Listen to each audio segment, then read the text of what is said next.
اور انشاءاللہ تبارک و تعالی اللہ تعالی ہمیں غدیری بنا دے اور ہمیں غدیر کے ناصرین میں سے قرار دے، اور پروردگار عالم ہمیں عید غدیر کی خدمت کرنے کی توفیق عنایت فرمائے، اور پروردگار عالم ہمیں غدیر کے پیغام کو عالمگیر اور جہانگیر بنانے کی توفیق عنایت فرمائے۔ اور یہ شیعوں کی ذمہ داری ہے کہ جتنے امام حسین علیہ السلام مظلوم ہیں، ان کے بابا حضرت امیر المؤمنین علیہ السلام ان سے زیادہ مظلوم ہیں۔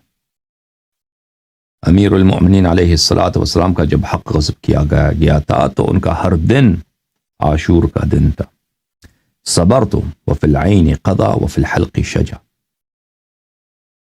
میں نے صبر کیا جب میرے آنکھ میں کانٹے تھے اور میرے گلے میں ہڈی پھنسا ہوا تھا۔ تو امیر المؤمنین علیہ السلام کی تنہائی، امیر المؤمنین علیہ السلام کے حق کا غصب ہونا،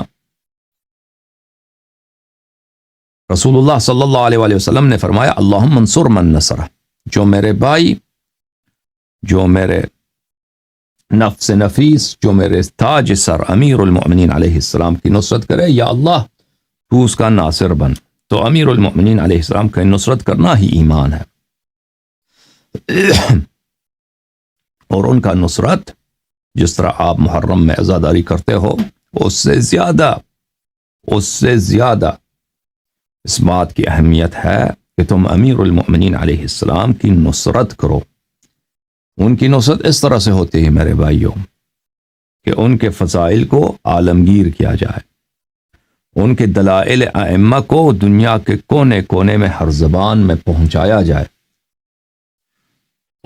پیغام غدیر کو اور حجج غدیر کو دنیا کے ہر کونے میں پہنچایا جائے، اور جن لوگوں نے فدق غصب کیا ہے اور جن لوگوں نے غدیر کے پیغام کو اپنے پیروں کے تلے، اپنے نجس پیروں کے تلے انہوں نے رکھا ہے اور اس کو وائلیٹ کیا ہے، ان کے جرائم آپ اہل عالم کو علمی زبان میں پہنچا دیں۔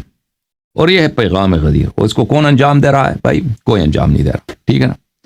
شیعوں نے تو اپنے مولا کو بھول گئے، اپنے فرائض کو بھول گئے، اپنا جو امیر المؤمنین علیہ السلام کا جو حق ہے، کہتے ہیں کہ ہم امیر المؤمنین علیہ السلام سے محبت کرتے ہیں، لیکن یہ محبت ایک ایسی محبت ہے جس کا فائدہ دین کو نہیں پہنچتا۔ ایک ایسا محبت ہے، بس زبانی محبت ہے، دل میں محبت ہے، عمل میں امیر المؤمنین علیہ السلام کے ساتھ نہ شیعہ علماء ہیں نہ شیعہ عوام ہے، امیر المؤمنین علیہ السلام کے ساتھ نہیں ہے، ٹھیک ہے۔ وإلا اگر ہوتے شیعہ تو یہ ایج کون سی ایج ہے؟ انفارمیشن ایج ہے۔ اس ایج میں آپ انفارمیشن کو بہت آسانی کے ساتھ، کم پیسوں کے ساتھ پوری دنیا تک پہنچا سکتے ہیں، اور شیعہ یہ کام نہیں کر رہے میرے بھائی۔ شیعوں کا ایجنڈا کچھ اور ہے۔ شیعوں کا ایجنڈا کیا ہے؟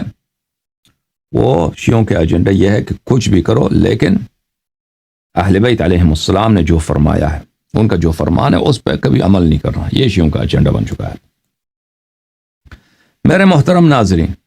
تو آئیے غدیر کے پیغام کو عالمگیر کرتے ہیں، غدیر کے پیغام کو ہر جگہ پہنچاتے ہیں، امیر المؤمنین علیہ السلام کی نصرت کرتے ہیں۔ حضرت زہرا سلام اللہ علیہا کے گھر پر جو لوگ لکڑ اور آگ لے کر آئے تھے، ہم سینہ سے پر کرتے ہیں ان کے سامنے، اب بھی وہ آگ ہے، اب بھی وہ لکڑ لے کے آئے ہوئے ہیں، اب بھی وہ حملہ ور ہیں۔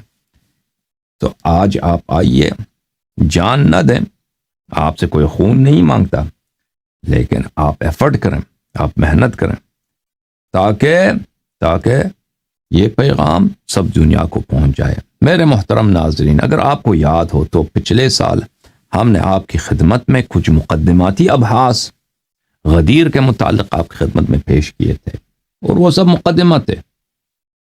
ہم نے آپ کی خدمت میں یہ عرض کیا کہ غدیر کی جو حدیث ہے، غدیر کا جو واقعہ ہے، وہ غیر قابل انکار ہے۔ کوئی کہہ نہیں سکتا کہ یہ حدیث ضعیف ہے، یہ حدیث معلوم نہیں صحیح ہے یا نہیں، یہ مجہول ہے، یہ متواتر ہے، یہ حقیقت ہے، پہلی بات۔ دوسری بات ہم نے آپ کی خدمت میں عرض کیا تھا میرے محترم ناظرین کہ جماعت عمریہ کا کہنا یہ ہے اور ان کے پاس ایک ہی حجت ہے اور کچھ بھی نہیں ہے. ان کا حجت بھی کیا ہے؟ ہمیشہ کی طرح. بتاؤ کیا ہے ان کی حجت؟ ہمیشہ کی طرح ان کی حجت کیا ہوتی ہے؟ جواب ہے آپ کے پاس؟ ہاں، جواب یہ ہے ان کی حجت جھوٹ. جماعت عمریہ جب بھی شیعوں کے سامنے آتے ہیں ان کے پاس سوائے جھوٹ کے کچھ نہیں ہوتا. کذب کے علاوہ، جھوٹ کے علاوہ کچھ نہیں ہوتا. جماعت عمریہ کیا کہتے ہیں؟ کیا جھوٹ کہتے ہیں. جھوٹ ان کی کیا ہے غدیر کے معاملے؟ ہاں، کہتے ہیں کہ وہ صحابہ میں کچھ چپقلش پیش آئی تھی، کچھ صحابہ رنجیدہ خاطر ہو گئے تھے. حضرت امیر المؤمنین علیہ السلام نے تو رسول اللہ صلی اللہ علیہ وسلم نے یاد دلایا کہ ان سے محبت کرنی چاہیے. تو جن کا ابو بکر کے جن کی مذہب کا اساس کیا ہے؟ ابو بکر کی خلافت. اور ابو بکر کی خلافت کا اساس کیا ہے؟ جھوٹ ہے کہ نہیں؟ تو جھوٹ پہ جھوٹ دیوار بناتے جا رہے ہیں. ٹھیک ہے نا؟ تو ایک پھونک مارو وہ گر جاتا ہے. حقیقت دکھانے سے فوراً وہ، یعنی تاریکی ظلمات، نور آ جائے فوراً وہ غائب ہو جاتا ہے. تاریکی خود بخود زائل ہو جاتا ہے. تو ان سے کہتے ہیں کہ وہ حدیث ہمیں دکھاؤ نا کہ رسول پاک صلی اللہ علیہ وسلم نے خود کہا ہو یا کسی صحابی نے کہا ہو یا کسی تابعی نے کہا ہو کہ بھائی صحابہ میں چپقلش پیدا ہو گیا ہے، رسول خدا صلی اللہ علیہ وسلم نے اس لیے خطبہ غدیر بیان فرمایا. حدیث تو ایک نہیں ہے. دنیا کو بھر دیا ان لوگوں نے. کس بات سے؟ اسی جھوٹی بات سے. اور جیسے جھوٹی بات سے انہوں نے دنیا کو بھر دی کہ ابو بکر نے دین کی خدمت کیا، بڑا جہاد کیا. اور بھائی جہاد دکھاؤ اس کا. عمر بڑے بہادر تھے. اچھا، کوئی بہادری دکھاؤ. اگر بہادر تھے تو جنگوں سے کیوں بھاگتے تھے؟ فرار ہونا جنگوں سے مرد کا کام ہے یا نامرد کا کام ہے؟ ابو بکر بڑے عالم تھے، بڑے وہ سب صحابہ سے عالم ہے. اچھا، کوئی علم کے کوئی اثر ہمیں دکھاؤ کہ وہ کوئی بتاؤ نا کہ وہ کیا ان کو آتا تھا کہ جو صحابہ کو نہیں آتا تھا، جو اہل بیت علیہ السلام کو نہیں آتا تھا. کچھ تو بتاؤ ہمیں. تو میرے محترم ناظرین، دنیا کو ان لوگوں نے بھر دیا ہے. دیکھیں یہ ہے مظلومیت کے نہیں، اتنی سی ایک جھوٹی بات جس کو جھٹلانا بہت آسان ہے. اب نور لا دیں نا، نور لائٹ لا دیں، چراغ لا دیں، تاریکی خود بخود مزمحل ہو جاتی ہے، نابود ہو جاتی ہے، غائب ہو جاتی ہے. لائٹ جو ہی آ جائے تاریکی ختم. لیکن آپ شیعہ لوگ ابھی تک یہ لائٹ نہیں لے سکے. میں نے اس بات کو جھٹلانا بڑا آسان ہے. وہ بھائی دکھاؤ ہمیں اس بات کو. اگر آپ پروپیگنڈا کریں، آپ کے پاس میڈیا ہو، آپ اس بات پہ ڈاکیومنٹریز بنا دیں، اس بات پہ آپ بینرز بنا دیں، اس بات کو آپ اشتہار لگا دیں اخبارات میں، آپ ریڈیو ٹی وی وغیرہ پہ. دنیا کے بہت سارے علاقے ہیں جہاں پہ آپ کو آزادی ہے کہ آپ ایسے پیسے خرچ کر کے ایسے اشتہار لگا سکتے ہیں. مولا کی خدمت کرنا، پیسے پہ لعنت. پیسہ کس لیے ہے؟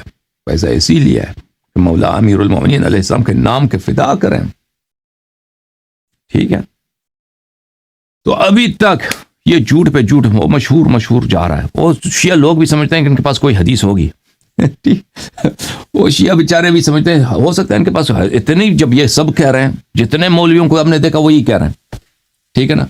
وہ یوٹیوب کھولو تو یہی، فیس بک کھولو تو یہی، مسجد میں جاؤ تو یہی، خطبہ ان کا سنو تو یہی، کتاب ان کا کھولو تو یہی. ہاں، دیوبندی بھی کہتا ہے، وہ بریلوی بھی یہی کہتا ہے. اوے صحابہ میں مخالفت آ گئی تھی، کچھ رنجیدہ خاطر ہو گئے تھے، رسول پاک صلی اللہ علیہ وسلم نے ان کو آشتی دینے کی کوشش کی. اچھا، تو سمجھتے ہوں گے کوئی حدیث ہے اس کا؟ حدیث کہاں ہے بھائی؟ سرچ کرو، دکھاؤ کوئی ضعیف حدیث دکھاؤ بھائی. چھوڑو، ہم آپ سے صحیح حدیث نہیں مانگتے، ہم آپ سے شیعہ حدیث نہیں مانگتے. آپ کے اپنے کتب سے ایک ضعیف حدیث دکھاؤ کہ غدیر میں یہی ہوا. کسی رسول صلی اللہ علیہ وسلم کا قول دکھاؤ، کسی صحابی کا قول دکھاؤ، کسی تابعی کا قول دکھاؤ، کسی تابعی کا قول دکھاؤ کہ انہوں نے کہا کہ غدیر اس لیے پیش آیا. کچھ بھی نہیں ہے. اور بھائی تم ہے کہ نہیں تم شیعہ؟ یہ تمہاری نکماپن ہے کہ یہ جھوٹ ابھی تک باقی ہے اور کہا جا رہا ہے، اور وہ خود سمجھتے ہیں کہ یہ صحیح کہہ رہے ہیں. وہ بیچارے جماعت عمریہ کے علماء، جماعت عمریہ کے مقررین، خطبہ یہی سمجھتے ہیں کہ بات صحیح ہے. اور آپ بھی یہی سمجھتے ہیں کہ ان کے پاس اس طرح کی کوئی حدیث ہوگی، حالانکہ کچھ بھی نہیں ہے، سراسر جھوٹ ہے، اس طرح کچھ بھی نہیں ہے۔ سمجھ میں آ رہی بات آپ کو؟ یہ کس کا نکم اپن ہے؟ جماعت عمریہ کا قصور ہے؟ نہیں، ان کا قصور نہیں ہے، ان کا کام ہے ابو بکر عمر سے دفاع کرنا، وہ اچھا کرتے ہیں، وہ ان کو اچھا سمجھتے ہیں، ان کا مذہب ہی یہی ہے بھائی، ٹھیک ہے، ان کا امام ہے، ابھی تو وہ شیعہ تو نہیں ہوئے نا، وہ ان کو دفاع کرتے ہیں اپنے مولا سے، اپنے آقا سے، وہ ان کو دفاع کرتے ہیں۔ یا تو آپ ہیں نا، یا آپ ہیں کہ نام پہ تو شیعہ،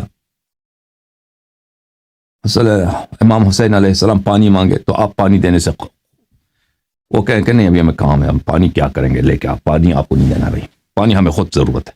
یہی بات ہے نا کہ امیر المؤمنین علیہ السلام کی امامت، ان کی ولایت، ان کی خلافت کے دلائل اتنے زیادہ، ان کے مخالف جو تھے، جن لوگوں نے ان پہ ظلم کیا ہے، ان کے جہل، ان کے کفر، ان کے جرائم اتنے زیادہ، دنیا کو آسانی سے بھرا جا سکتا ہے ان سے، اور آپ اپنے مولا کے نصرت سے غافل، اور پھر نام رکھا کہ ہم شیعہ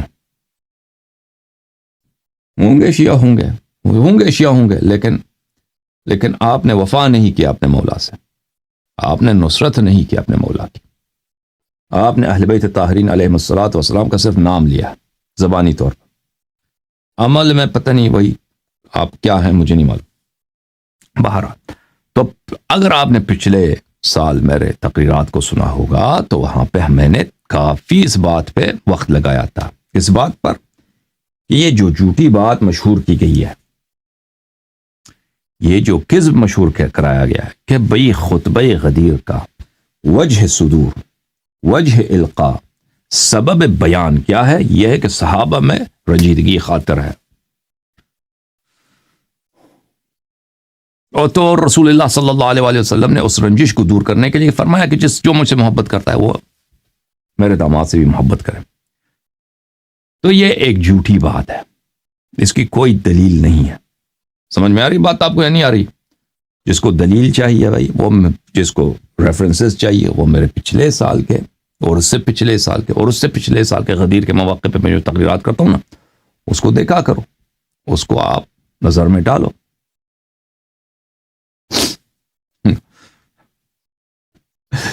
بس ایک ہی بات ہے، ہوشیو، آپ کو شیعہ کہیں یا کیا کہیں، جو اپنے مولا کو پانی نہیں دیتا اس کو میں شیعہ کہوں؟ میں آپ کو کیا کہوں؟ چلو تم نے اپنا نام شیعہ رکھا نا، تو کہتے ہیں آپ کو شیعہ کہتے ہیں اسی لیے کہ آپ نے نام رکھا ہے۔ جو اپنے نام مثلا عابد رکھتا ہے، وہ عبادت کبھی نہ بھی کرتا ہوں تو لوگ اس کو عابد کہتے ہیں۔ آپ کو کہتا ہوں بھائی وہ دیکھو، میں نے پچھلے سال سے چیلنج دیا ہے، عربی زبان میں 10-15 سال سے میں نے چیلنج دیا کہ تم آگے ابو بکر کا اسلام ثابت کرو۔ پھر اگر تم نے اسلام ثابت کیا نا، میں نے ان کو کہا تھا میں جاؤں گا طالبان کے پاس۔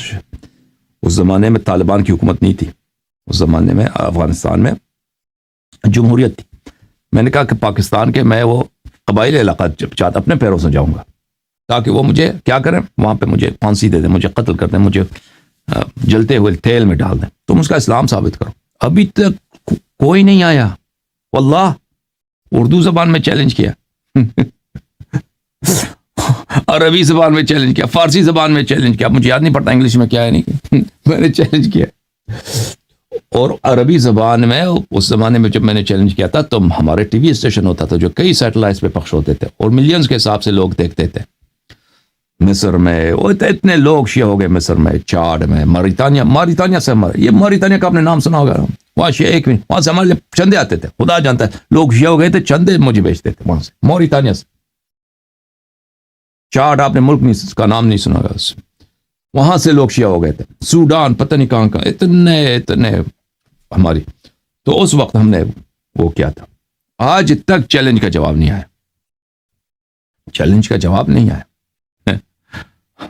اور یہ کس کی بات ہے بھائی کہ مولا امیر المؤمنین علیہ السلام کی امامت کے دلائل بہت واضح ہے، ان کے مخالفین ان کا اسلام بھی ثابت نہیں کر سکتے، اسلام بھی ابو بکر عمر کا ثابت نہیں کر سکتے، اور آپ لوگوں کی خاموشی، آپ لوگوں کی لاپرواہی، شیعہ عوام اور شیعہ علماء کی کم توجہی، یہ درد تو یہ ہے، درد تو یہ ہے۔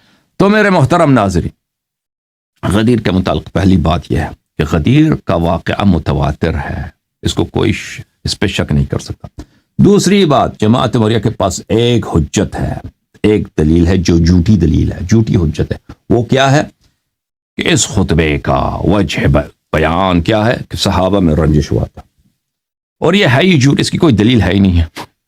اس کی اس بات کی تفصیل میرے پچھلے سال کے تقریرات میں آپ پلیز دیکھ لیں۔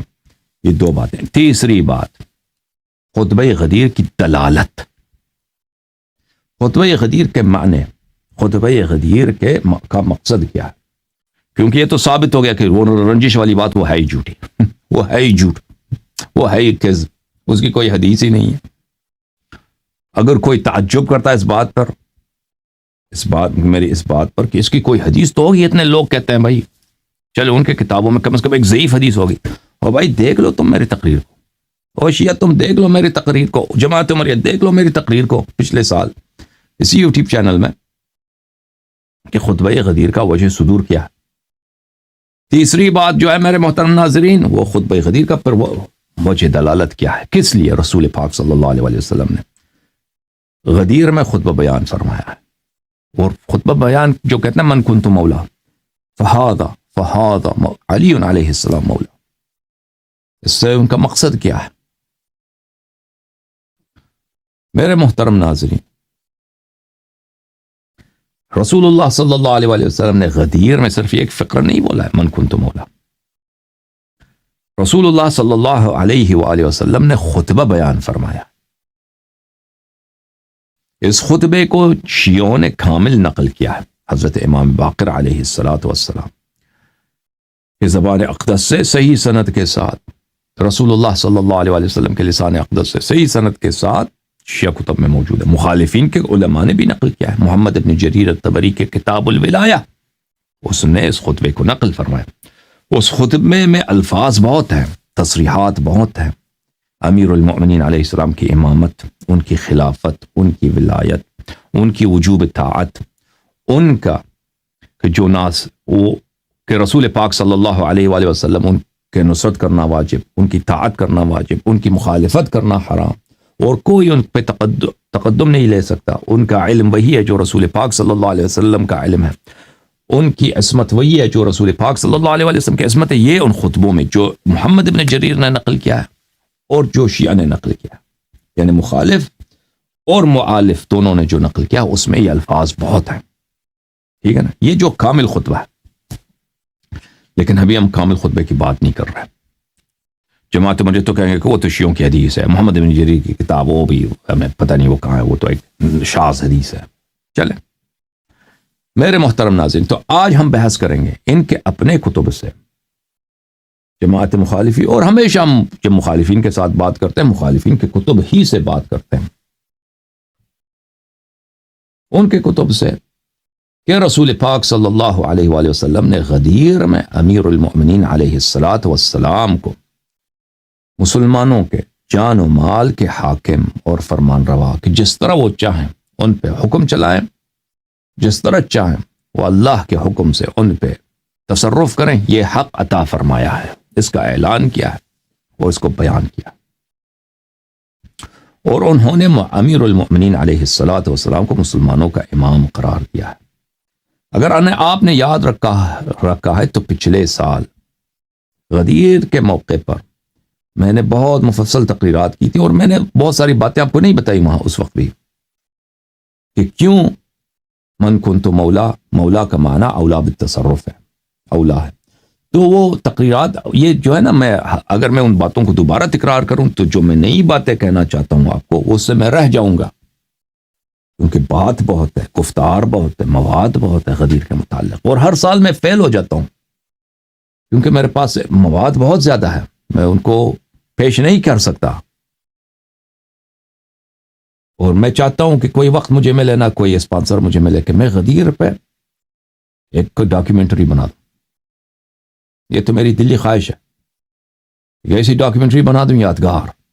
لوگ کتاب تو کم پڑھتے ہیں، کتاب نہیں پڑھتے، لیکن ویڈیو وغیرہ دیکھتے ہیں، اس میں بہت ساری باتیں جو میں تقریرات میں مجھے فرصت نہیں ملتا، کم ملتا ہے، وقت کم ملتا ہے، اس کی ڈاکیومنٹری کے بلکہ ڈاکیومنٹری سیریز ہو، کئی سیشنز پروفیشنلی بنایا جائے، وہ آپ کی خدمت میں پیش کیا جائے. وہ انشاءاللہ ایک دن آ جائے گا اگر زندگی رہی. اگر نہیں رہی تو بھائی مولا کے پاس جائیں گے انشاءاللہ. امیر المؤمنین علیہ السلام ہم سے راضی ہوں، وہ ہمیں اپنے غلامی میں قبول فرمایا عالم عقبہ میں. اچھا میرے محترم ناظرین، جماعت ہمارے کہتے ہیں یہ لفظ مولا، یہ تو اس کے تو کئی معنی ہیں اس کے تو کئی معنی، ہمیں پتہ نہیں چلتا نا، ہم کنفیوز ہو گئے، ہمیں کنفیوژن ہو گئی بھائی. ہم جو ہے ہم بیمار ہو گئے، ہمارا ذہن خراب ہو گیا. یہ تو مولا کیا مطلب؟ یہ مولا دوست ہے مراد، یہ مولا اس سے مراد کیا ہے؟ ناصر ہے. اس مولا سے مراد مثلا ابن عم ہے. مولا سے مراد کیا چیز ہے؟ تو میرے محترم ناظرین یہ کھیل جو ہے یہ بچوں کا کھیل ہے. یہ کھیل جو ہے نا یہ نادان لوگوں کا کھیل ہے. یہ گیم جو ہے نا ان لوگوں کا گیم ہے جو خود بھی بے وقوف ہیں، دوسروں کو بھی بے وقوف سمجھتے ہیں. میرے بھائیو، زبان میں جب ہم کوئی لفظ استعمال کرتے ہیں، چاہے وہ اردو زبان ہو، چاہے انگلش لینگویج ہو، چاہے اللغہ العربیہ ہو، جب ہم استعمال کرتے ہیں تو اس میں سے ایسے الفاظ ہوتے ہیں جن کے ایک سے زیادہ معنی ہوتے ہیں. اچھا اب پچھلے سال کے اگر تقریرات میں آپ جائیں تو میں نے وہاں پہ تفصیل سے بات کی تھی کہ مشترک لفظی، جس کو انگلش میں ہارمونیم بولتے ہیں، یہ کیا واقعاً لفظ مولا ہارمونیم ہے، مشترک لفظی ہے یا نہیں ہے. تو وہاں پہ میں نے بات بہت لمبی کی تھی میں نے پچھلے سال، ٹھیک ہے نا. جن لوگوں کو اگر یاد ہے، جو لوگ علمی باتوں کا قدر کرتے ہیں، تو وہاں پہ بات بہت ہے. اب مان بھی لینا کہ یہ مشترک لفظی ہے. تو میرے محترم ناظرین، جب ہم زبان میں بات کرتے ہیں تو کبھی مشترک لفظی کا استعمال ہم کرتے ہی نہیں ہیں. یاد رکھو، یہ مشترک لفظی لینگویج میں، محاورے میں، مکالمے میں، خطبے میں یہ کبھی استعمال نہیں ہوتا. مشترک لفظی کا ایک مقام ہے، وہ کہاں؟ ڈکشنری سے جب باہر آتے ہیں آپ، کتب معاجم سے آپ جب باہر آتے ہیں تو استعمال میں کبھی اس مشترک لفظی نہیں ہوتی. ہمیشہ لفظ ایک معنی میں استعمال ہوتا ہے اور اس معنی میں اس کی دلالت واضح ہوتی ہے، کیونکہ وہ کبھی آپ ایک لفظ کو ایک نہیں بولتے. مثلا اردو زبان میں، اردو لینگویج میں زبان، لفظ زبان کے دو معنی ہیں. لفظ زبان کے دو معنی ہیں. ایک زبان ہے جو لسان ہے، جو لینگویج ہے. ایک زبان ہے جو ٹنگ ہے، وہ عضو ہے، وہ چھوٹا سا مسل ہے جو آپ کے منہ میں، آپ کے دہن میں ہوتا ہے. ٹھیک ہے نا. زبان کے کتنے معنی ہوئے؟ پر زبان کے دو ہو گئے. اگر میں صرف کہہ دوں زبان، یعنی محاورہ نہیں ہے، خطبہ نہیں ہے، کوئی جملہ نہیں لکھ رہا، میں کہتا ہوں صرف زبان، تو آپ کو نہیں مانا، آپ کنفیوز ہو گئے بھائی کس زبان کی بات کر رہے ہو. زبان وہ جو لینگویج ہے، اردو بھی زبان ہے، فارسی بھی زبان ہے، عربی بھی زبان ہے، یا زبان وہ جو ہر انسان کے منہ میں ہوتا ہے. کس زبان کی بات کر رہے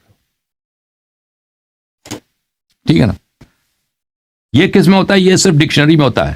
ڈکشنری میں جب، کیونکہ اس میں صرف ایک ہی لفظ آتا ہے نا ترتیب سے، الف با کی ترتیب سے، زبان. اب زبان کے آگے دیکھیں، وہاں پہ دو ڈیفینیشن آپ کو مل جائیں، دو تعریفیں آپ کو مل جائیں گی.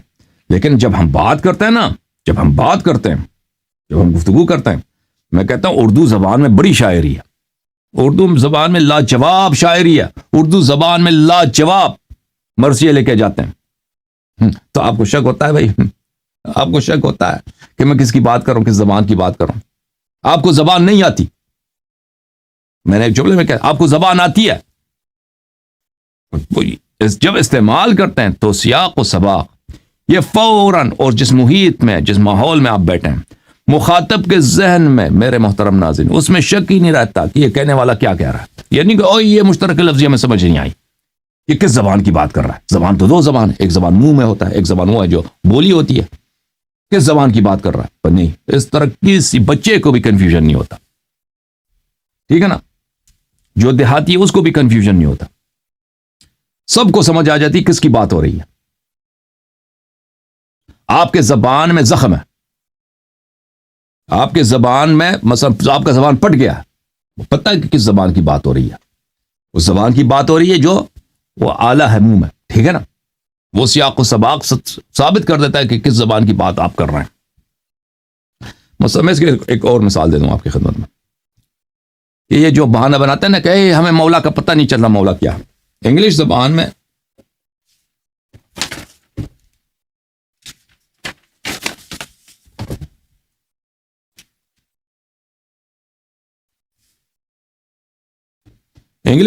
ایک لفظ ہے سی،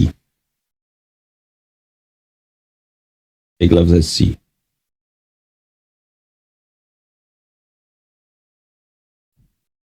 ایک لفظ ہے سی، یہ جب بولتے ہیں ایک ہی ہوتا ہے نا، سی سی، لیکن جب آپ استعمال کرتے ہیں تو اس میں کوئی کنفیوژن نہیں رہتا۔ I went to the sea، I'm going to the sea، he went to the sea، وہ سمندر میں چلا گیا، ٹھیک ہے نا، I see you، میں آپ کو دیکھ رہا ہوں، تو اس میں کبھی کنفیوژن نہیں ہوتا کہ آپ کس سی کی بات کر رہے ہیں۔ ایک لفظ ہے اسپرنگ،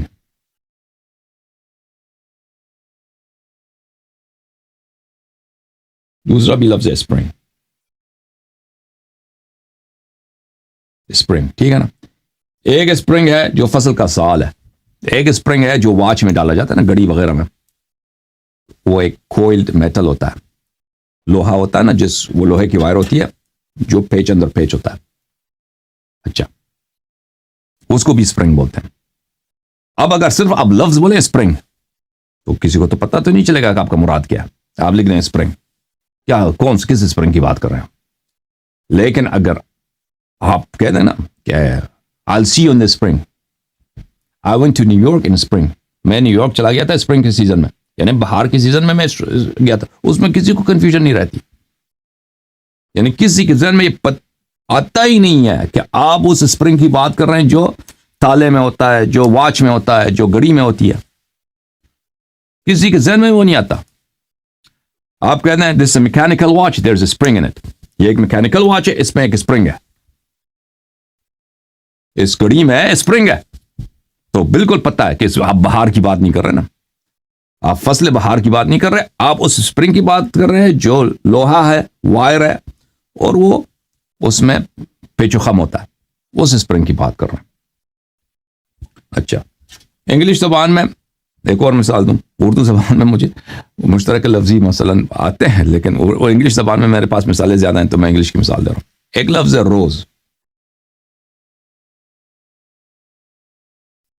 یہ روز کیا ہے؟ یہ پھول ہے، ٹھیک ہے نا، ایک روز ہے گلاب، ایک روز ہے آئی روز، میں کھڑا ہو گیا، آئی روز، آئی روز، آئی ہیو اے روز، یہ روز، اگر آپ صرف کہتے ہیں روز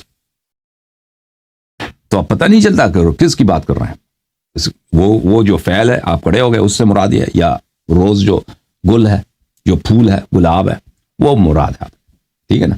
لیکن جو ہی آپ استعمال کرتے ہیں تو استعمال، سیاق سباق، جس ماحول میں آپ بات کر رہے ہیں، جب آپ بات کر رہے ہیں نا، آپ کسی شخص سے مخاطب ہیں، وہ بات کرنے سے پہلے مخاطب کو بہت ساری باتیں پتہ ہوتی ہیں کہ آپ دو آدمی جب آمنے سامنے ہو جاتا ہے نا، تو اس کے شکل سے، اس کے نیت سے، اس ماحول میں جہاں وہ کھڑا ہے، تو بہت ساری مخاطب کو باتیں پتہ ہوتی ہیں کہ یہ کس موضوع پہ بات کرے گا، اگر بات کرے گا تو وہ خود ماحول جو ہے بہت ساری باتوں کی تعین کرتا ہے، پھر وہ جب بولتا ہے تو بہت ساری باتوں کی تعین ہوتی ہے۔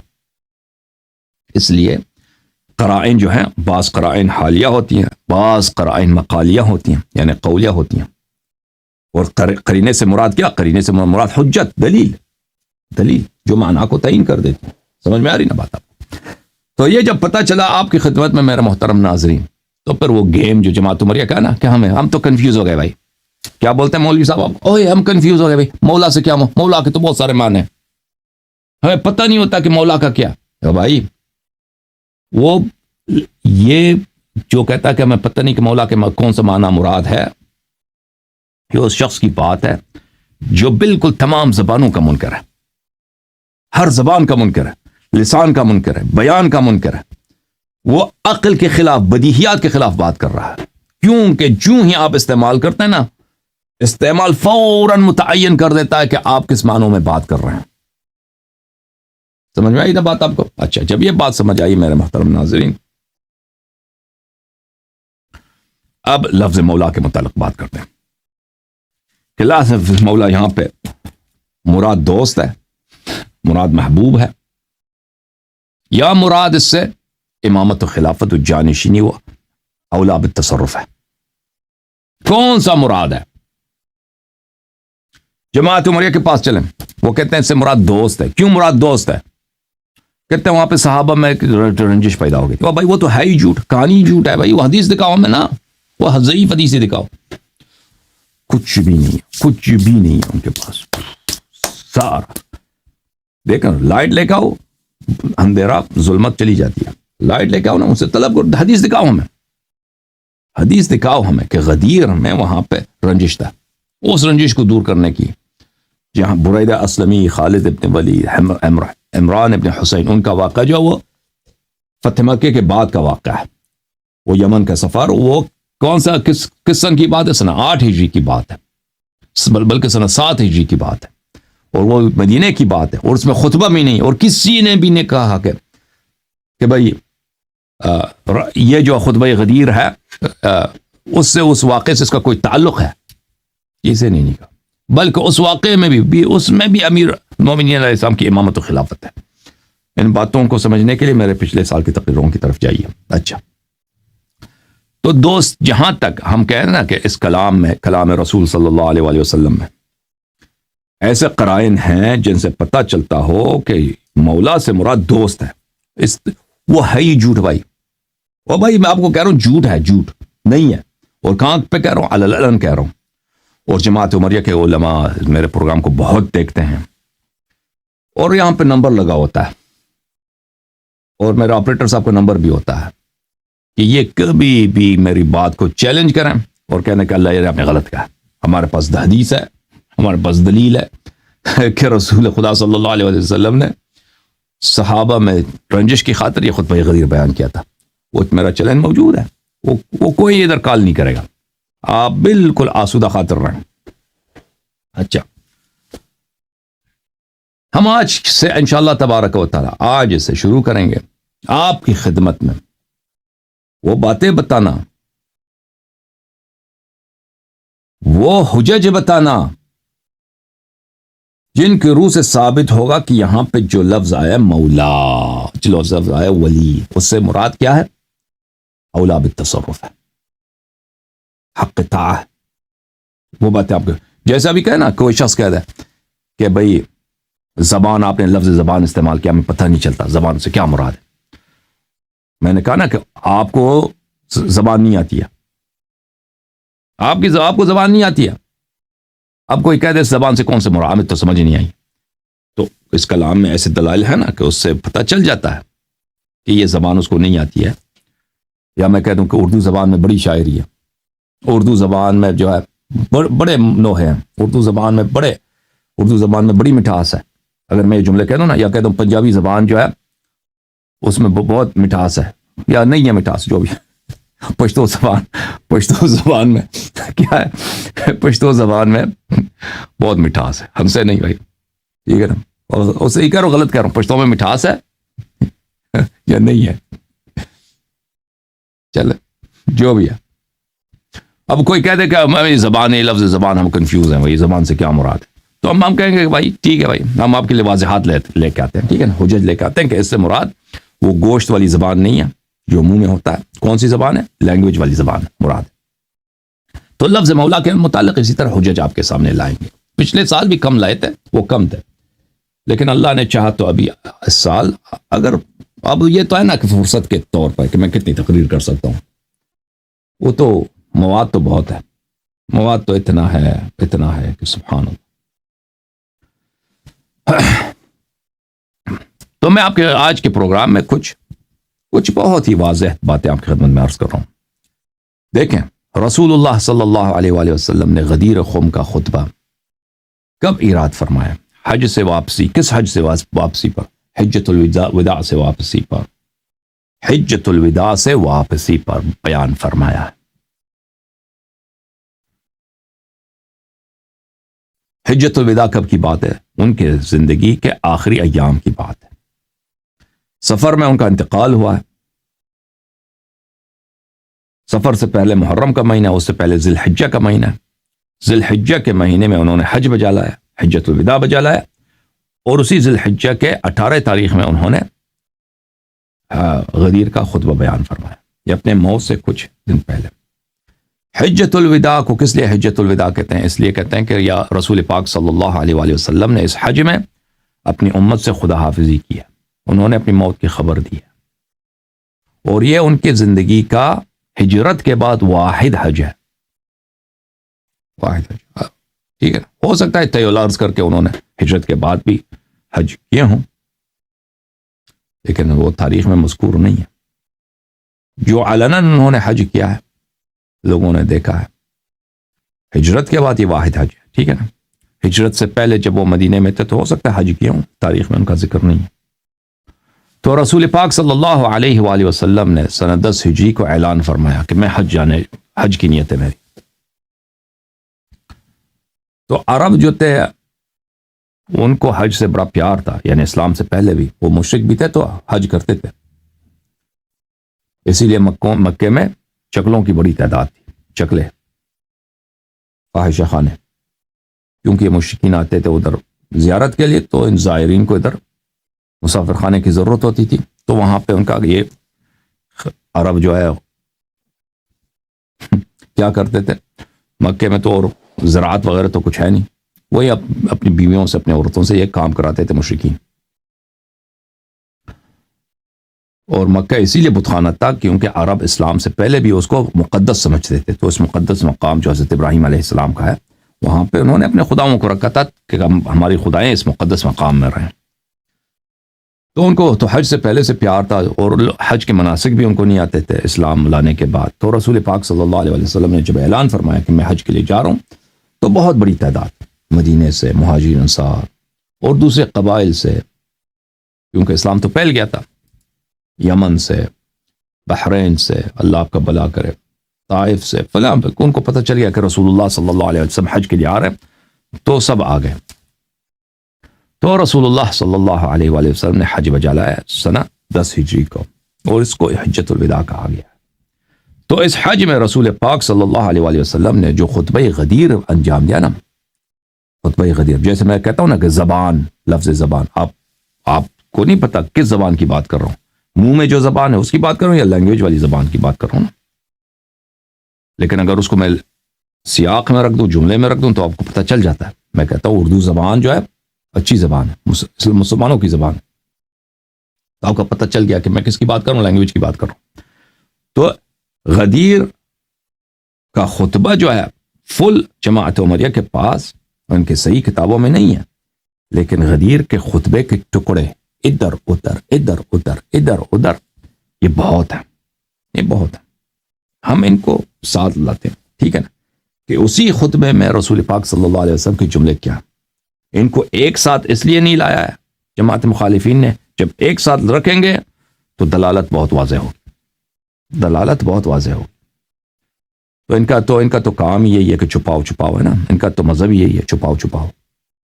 حق کو ظاہر کریں گے تو یہ سب شیعہ بن جائیں گے، مجبوری ہے ان کی، شیعہ نہیں بن سکتے. تو طریقہ کار کیا ہے ان کا؟ چھپاؤ. تو ہم وہ ٹکڑے آپ کو ان کے مختلف کتب سے، اور یہ ہر ٹکڑا اس کا صحیح ہوگا، ہم آپ کو دکھائیں گے. اس میں 2 باتیں بڑی اہم ہیں آج کے پروگرام میں. اگلے پروگرام میں مزید دلائل، شواہد، حجج جس کا انکار کوئی نہ کر سکے آپ کے سامنے لائیں گے. آج کے پروگرام میں 2 باتیں.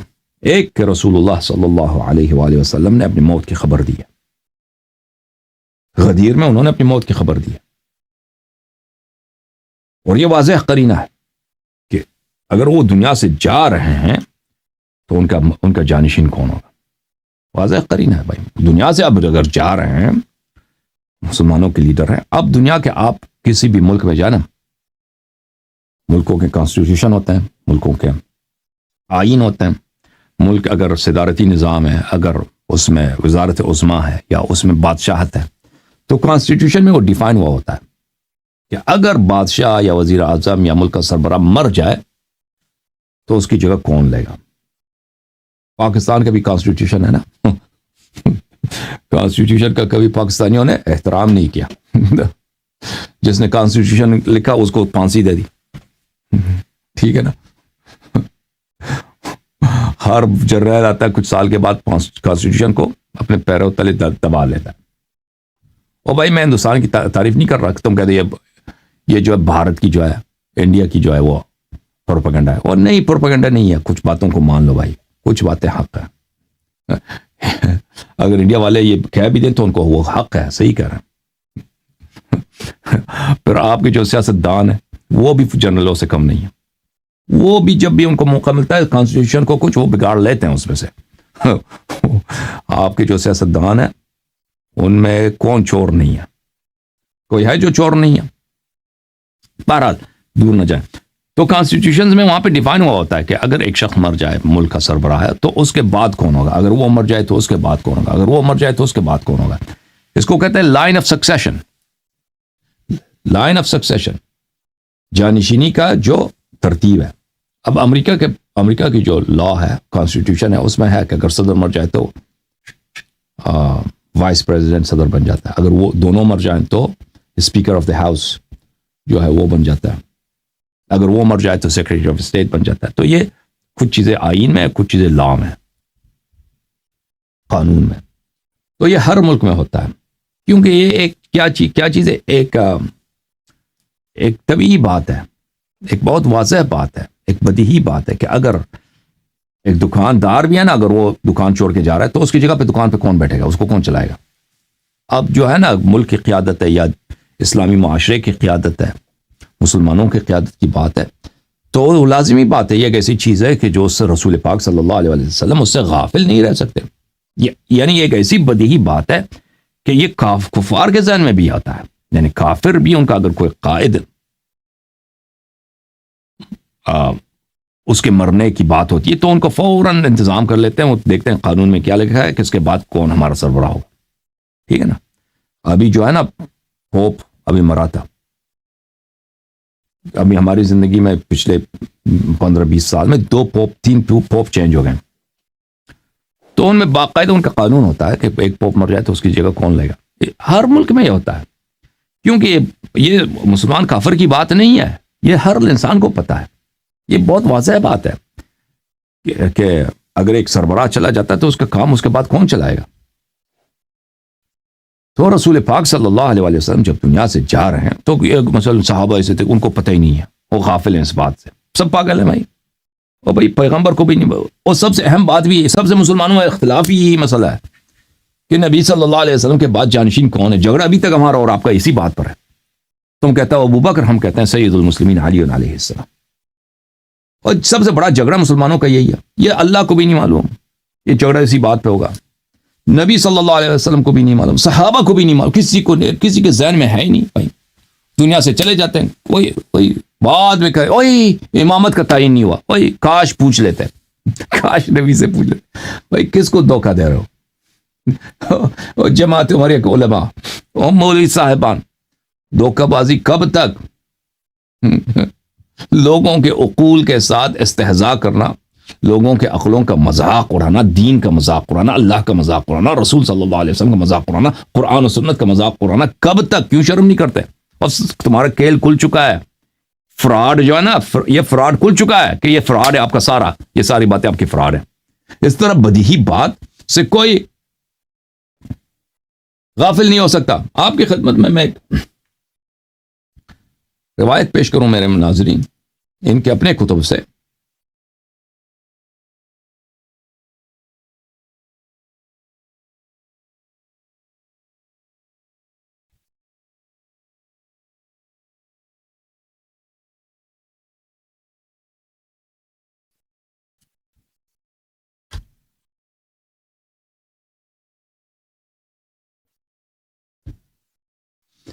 یہ کتاب ہے میرے محترم ناظرین تاریخ الطبری، جلد نمبر 2، چھاپ مؤسسۃ العالمی للمطبوعات، جو سنہ 1998 میں بیروت لبنان میں چھپی ہے. یہاں پہ ملاحظہ فرمائیے صفحہ نمبر 255 میں حدثنا ابن حميد حدثنا سلمة قال قال محمد بن اسحاق وحدثني محمد بن مسلم الشهاب الزهري. یہ روایت کرتا ہے مسلم بن شہاب الزہری سے کہ رسول اللہ صلی اللہ علیہ وآلہ وسلم ایک قبیلے کے پاس گئے آغاز بعثت میں، اس زمانے میں جب وہ مکے میں تھے، ان کو اسلام کی طرف بلانے کی بات ہے. قبیلے کا نام تھا بنی عامر بن صعصع.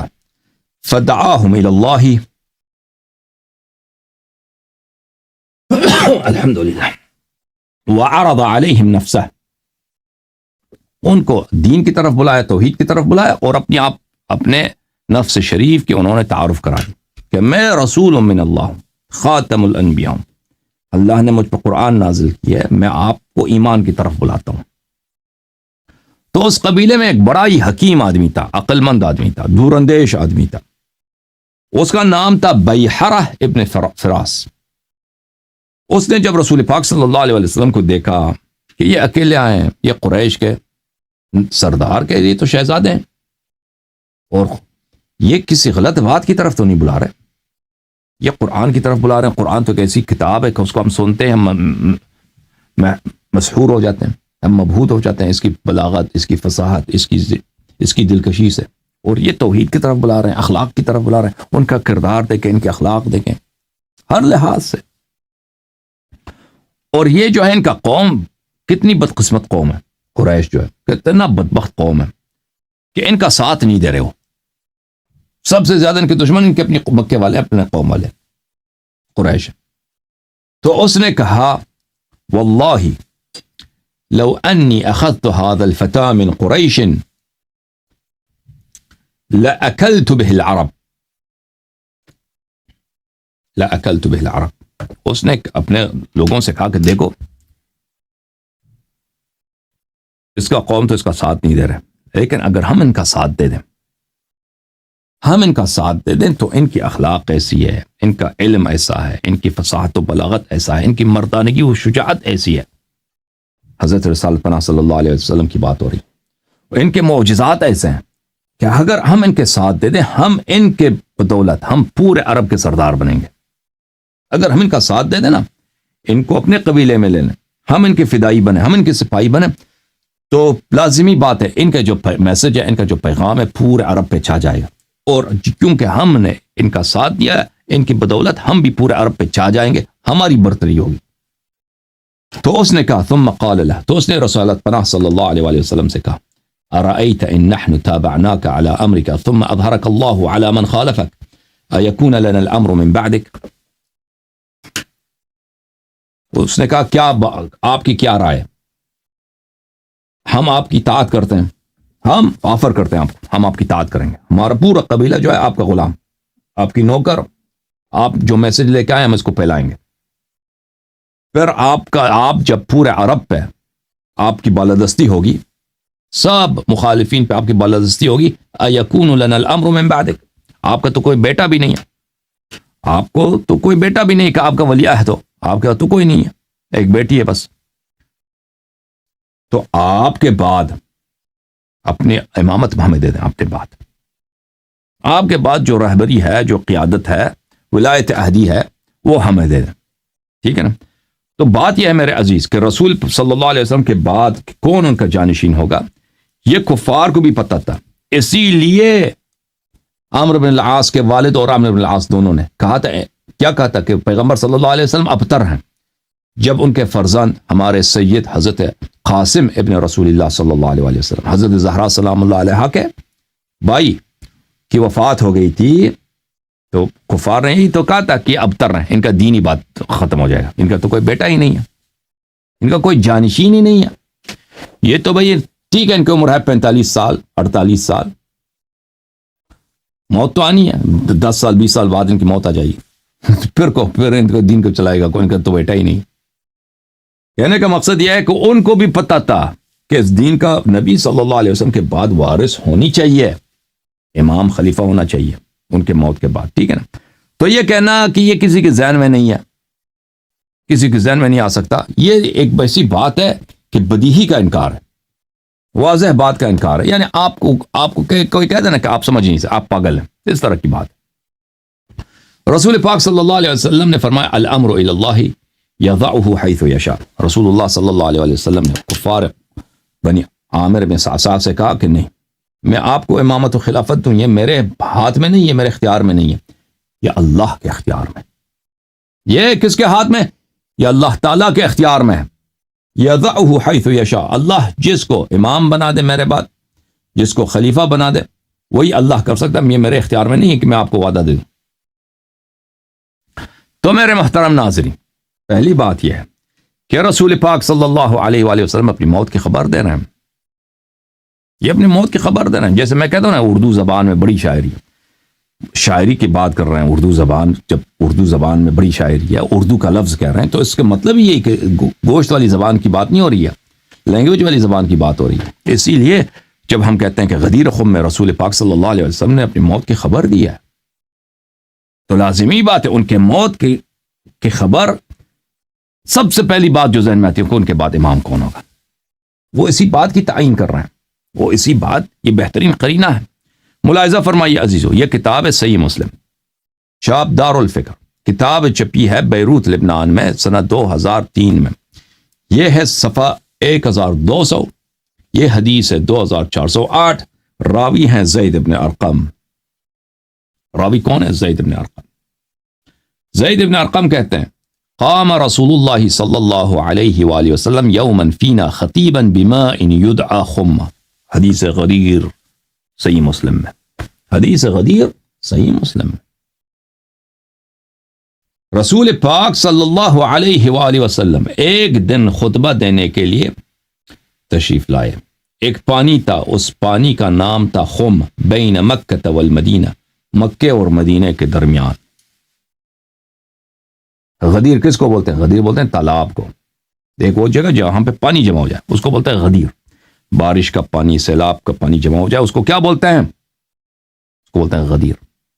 ایک پانی ہے، اس کا پانی کا نام کیا ہے؟ پانی کا یعنی پانی ہے، چشمہ ہے، تالاب ہے، جو بھی ہے، یعنی غدیر میں تالاب ہے، غدیر کا مطلب ہی تالاب ہے. وہاں پہ اس کو کیا بولتے ہیں؟ خم. وہاں پہ جو مکہ اور مدینے کے درمیان ہے، رسول پاک صلی اللہ علیہ وآلہ وسلم نے وہاں پہ خطبہ دیا ہے. انہوں نے حمد الہی، ثناء الہی بجا لایا، اللہ تعالیٰ کا حمد و ثنا. اس کے بعد کہا اما بعد الا ایھا الناس، الا ایھا الناس، اے لوگو بیدار ہو جاؤ. الا کس کو بولتے ہیں؟ بیدار ہو جاؤ. بڑی اہم بات کہنے لگا ہوں. الا کس کو بولتے ہیں؟ تنبیہ کے لیے. بیدار ہو جاؤ، اچھی طرح سے سن لو، سمجھ جاؤ. اے سب لوگوں، ان سب لوگوں میں کون شامل ہے؟ سب لوگ شامل ہیں نا، صحابہ وغیرہ وغیرہ وغیرہ. فإنما أنا بشر، میں تو صرف انسان ہوں. رسول اللہ صلی اللہ علیہ وآلہ وسلم انسان ہے، وہ کوئی اللہ نہیں ہے جس کو موت صرف کس کو نہیں آتی؟ اللہ کو نہیں آتی. باقی سب نے مرنا ہے. ملائکہ کو بھی موت آنا ہے. قیامت سے پہلے ملائکہ کو بھی موت آ جائے گا، ملک الموت کو بھی موت آ جائے گا. اللہ تعالیٰ خود ملک الموت کو قبض کریں گے، قبض روح کریں گے. اچھا، میں تو بشر ہوں. یوشک ان یاتی رسول ربی فاجیب، بہت قریب، یوشک بہت قریب. اوشک یوشکو کس کو بولتے ہیں؟ کہ بہت ہی قریب ہے، یعنی بہت قریب، ان قریب ملک الموت آئے گا. ملک الموت آئیں گے، فرشتہ مرگ آئے گا میرے رب کی جانب سے، اور میں اپنے رب کی دعوت کو، اپنے رب کے بلاوے کو میں اجابت کروں گا، اس دنیا سے چلا جاؤں گا. تو یہ کیا ہے؟ یہ خدا حافظی ہے امت سے. وَأَنَا تَارِكٌ فِيكُمْ ثَقَلَيْنِ. میرے محترم ناظرین، رسول اللہ صلی اللہ علیہ وآلہ وسلم نے غدیر خم میں، آج کے پروگرام میں یہ یاد رکھیں، موت کی خبر دیا. تعین کیا ہے کہ میرے بعد جانشین ثقلین ہیں. امیر المؤمنین علیہ السلام کا ہاتھ اٹھایا اور کہا کہ میرے اہل بیت علیہ السلام کی طاعت کرو، اگر طاعت نہیں کرو گے تو گمراہ ہو جاؤ گے. اور فرمائے من کنت مولا، من کنت مولا. اگر یہ سب فقرات صحیح اسانید کے ساتھ میں آج کے آپ کے سامنے پیش کروں گا، یہ سب فقرات آپ کے سامنے پیش کروں. اور جب یہ ثابت ہوئے تو میرے محترم ناظرین، پھر ثابت ہو جائے گا کہ رسول اللہ صلی اللہ علیہ وآلہ وسلم جب فرما رہے ہیں کہ میں دنیا سے جا رہا ہوں اور میں جانشین بنا کے جا رہا ہوں اپنے بعد. اگر ان کی طاعت کرو گے تو کبھی گمراہ نہ ہو جائے گا. میرے اہل بیت علیہم السلام ہے. اہل بیت علیہم السلام کا خلافت کے وقت اس ان کا جو مصداق تھا پنجتن پاک میں سے حضرت زہرا سلام اللہ علیہ تو کبھی انہوں نے خلافت کا ادعا ہی نہیں کیا نا. وہ تو خاتون ہے. وہ تو سیدۃ النساء اہل الجنہ ہے. وہ تو جہاد تو ان سے ساقط ہے. وہ تو ایک اور عورت ہے نا جمل میں بیٹھ کے زرہ پہن کے لوہا پہن کے, وہ اس پہ بھی لوہا ڈال دیا تھا اس نے. اونٹنی پہ بھی لوہا ہی لوہا, اور اس پہ جو اونٹنی پہ وہ لگایا تھا نا, وہ اس نے اس کو کیا بولتے ہیں محمل لگایا تھا, وہ بھی لوہے کا, یعنی انٹائی ٹینک, یا وہ کیا بولتے ہیں آج کل کے زمانے میں اس کو, بختر بند.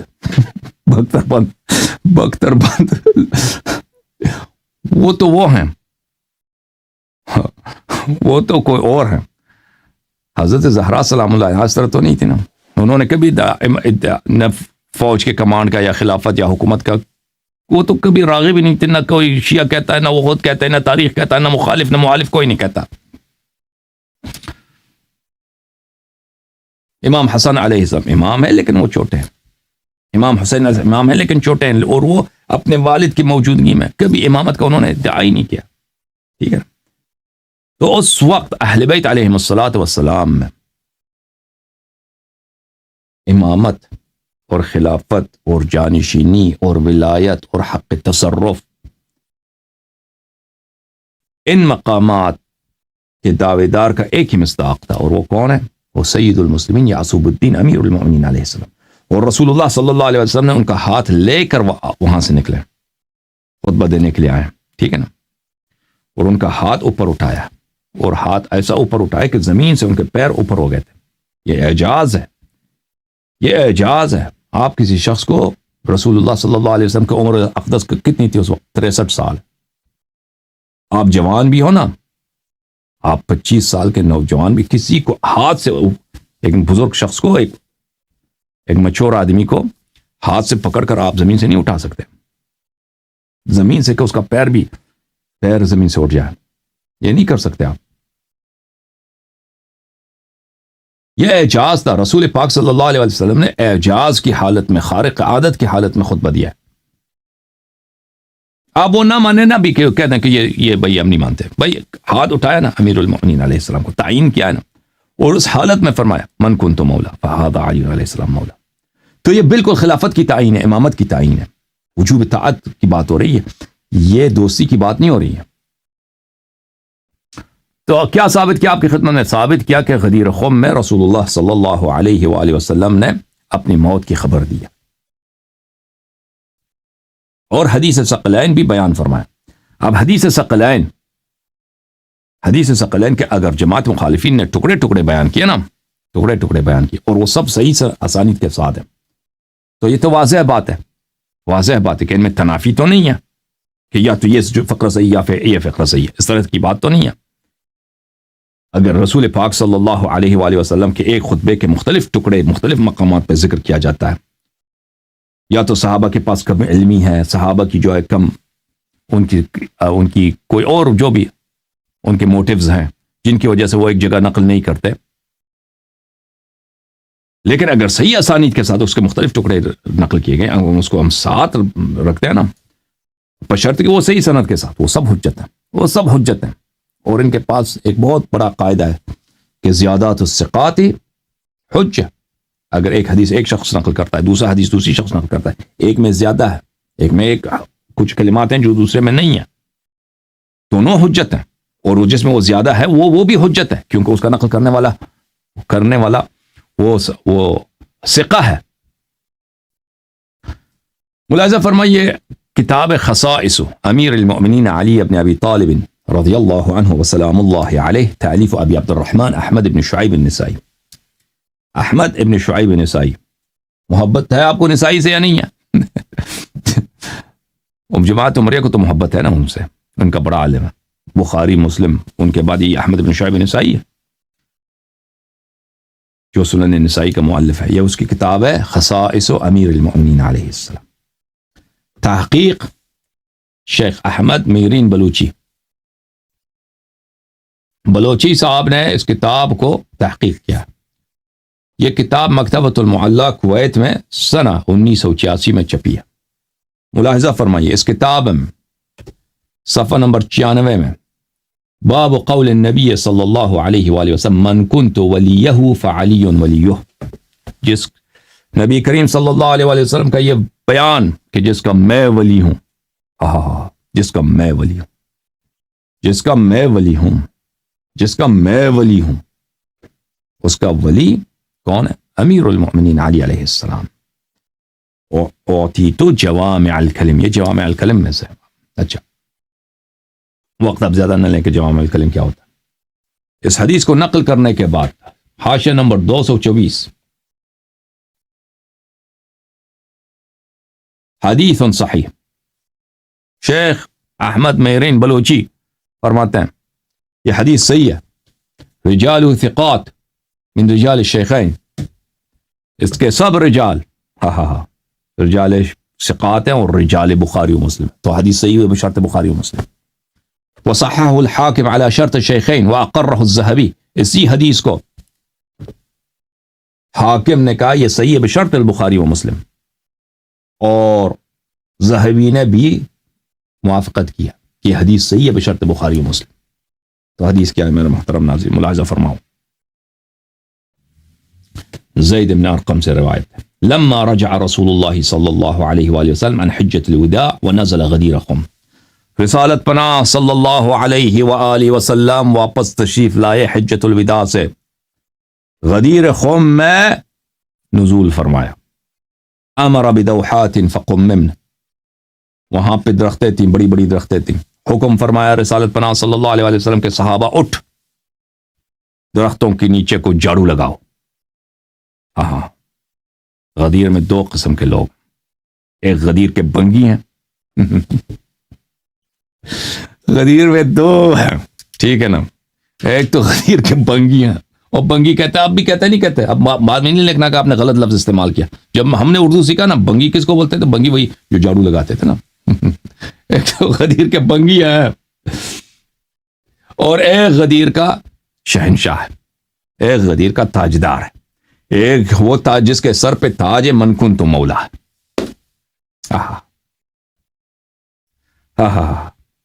ٹھیک ہے نا.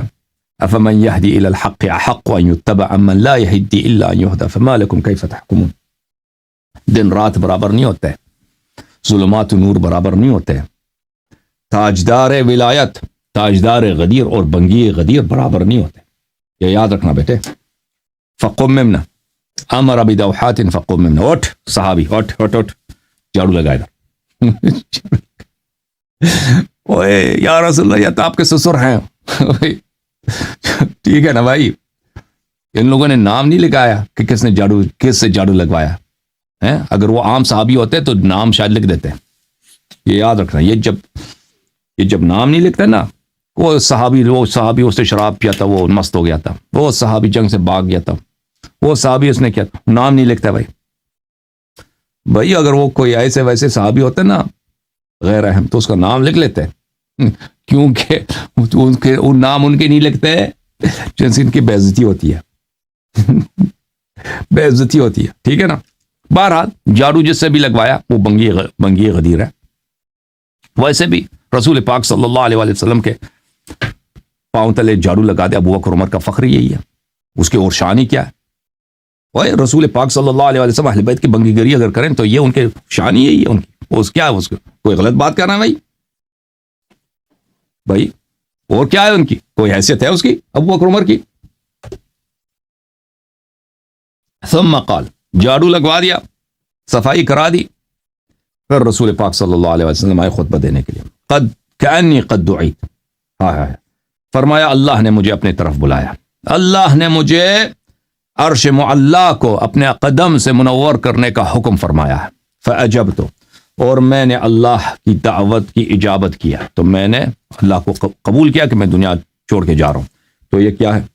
خدا حافظ. یہ امت سے دنیا کو، مسلمین کو، عالم کو رسول اللہ صلی اللہ علیہ وسلم یتیم بنا کر جانے کی بات کر رہے ہیں. تو جب وہ جا رہے ہیں تو آپ کے ذہن میں کیا سب سے پہلے بات کیا ہے؟ کون؟ ہاں، مسلمانوں میں سب سے بڑا جھگڑا کیا ہے؟ جانشینی. پیغمبر کو پتہ ہے وَإِنِّي قَدْ تَرَكْتُ فِيكُمُ الثَّقَلَيْنِ. آپ کے ذہن میں اگر ہے تو اللہ کو اس سے بہتر معلوم ہے. اگر مسلمانوں کی آج کی حقیقت یہ ہے کہ رسالت پناہ صلی اللہ علیہ وسلم کے بعد امام کون، اس بات پہ نزاع آ رہا ہے، تو اللہ نے اس کو حل کیا ہے. اس نزاع کو رسول اللہ صلی اللہ علیہ وسلم نے حجت تمام کیا ہے. اب مشکل یہ ہے کہ شیعہ بھی اس کو چھپاتے ہیں، جماعت عمریہ بھی اس کو چھپاتے ہیں. شیعہ اپنے بیوقوفی کی وجہ سے، شیعہ علماء کی کم معرفتی کی وجہ سے امیر المؤمنین علیہ السلام کا حق چھپایا جا رہا ہے. جماعت عمریہ وہ تو تعصب کی وجہ سے.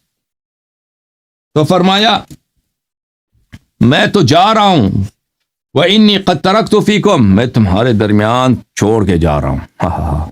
الثقلین، ثقلین، دو نہایت ہی نفیس، دو نہایت ہی قیمت، دو میرا زندگی کے سرمایہ آپ کے درمیان چھوڑ کے جا رہا ہوں.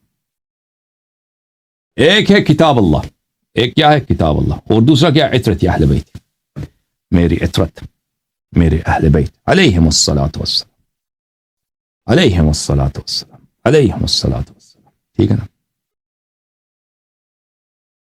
علیہم الصلاۃ والسلام. اچھا، اور حدیث ثقلین میں آپ کو دکھاؤں گا کہ اس کے ٹکڑے ٹکڑے نقل ہوئے ہیں. پھر فرمایا اب اس میں نہیں ہے، اس مقام پہ نہیں ہے. دوسرے سند میں آپ کو دکھاؤں گا، صحیح سند کے ساتھ دکھاؤں گا کہ اس وقت ثقلین صحابہ کو حکم دیا، امت کو حکم دیا کہ ثقلین سے تم لے لو، ثقلین سے تم اتباع کرو، ثقلین سے تم ہدایت لے لو. اگر ہدایت نہیں لوگے تو تم گمراہ ہو جاؤ گے.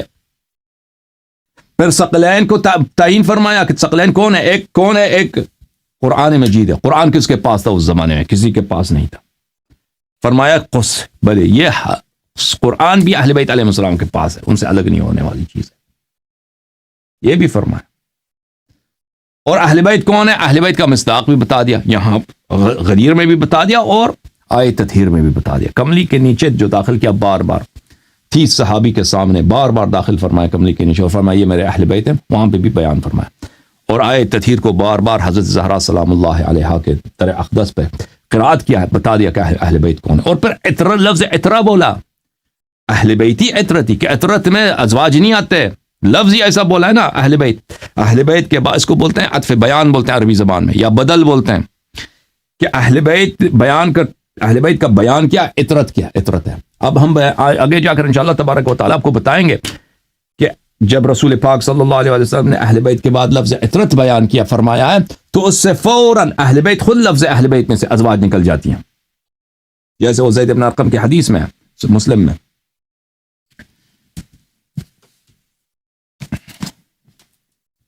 وہ بھی دکھا دیں جیسے لفظ مسلم میں ہے. اور اس کے علاوہ خود اہل بیت ازواج کو نکال دیتی. پھر اس کے بعد عطرت کا جب لفظ آئے نا، وہ تو خود بخود ازواج کو نکال دیتی. لیکن وہ بحث آئے گا انشاءاللہ تبارک و تعالی آگے جا کر.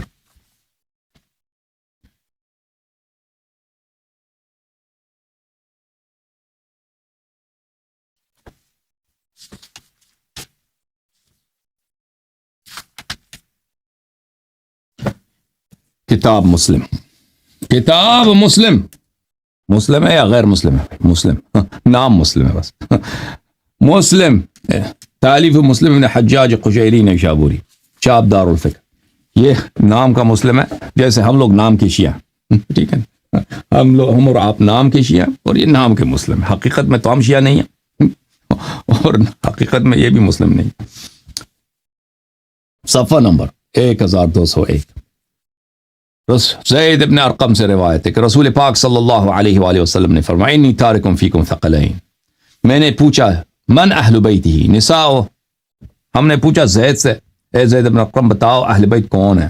ہائے ہائے ہائے، کیا ان کی بیویاں، ازواج وہ اہل بیت ہیں؟ فرمایا لا وعیم اللہ. زید نے کہا نہیں، اللہ کی قسم ازواج نہیں ہے، نہیں ہے، نہیں ہے. مولوی کہاں گئے بھائی؟ مولوی کہاں؟ مولوی کو کیا ہو گیا؟ مولوی پریشان کہ بھئی زید نے تو ناک کٹوا دی شیعوں کے سامنے ہماری، زید نے ناک کٹوا دی ہماری.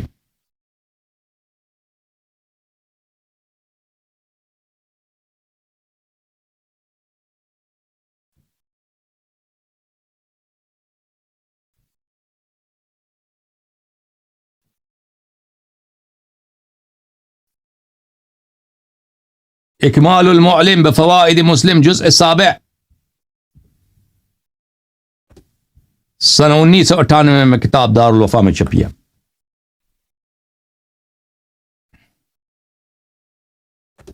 صفحہ نمبر 420 صفحہ 420 وقوله ليس يا زید نساؤه من اہل بیتہ.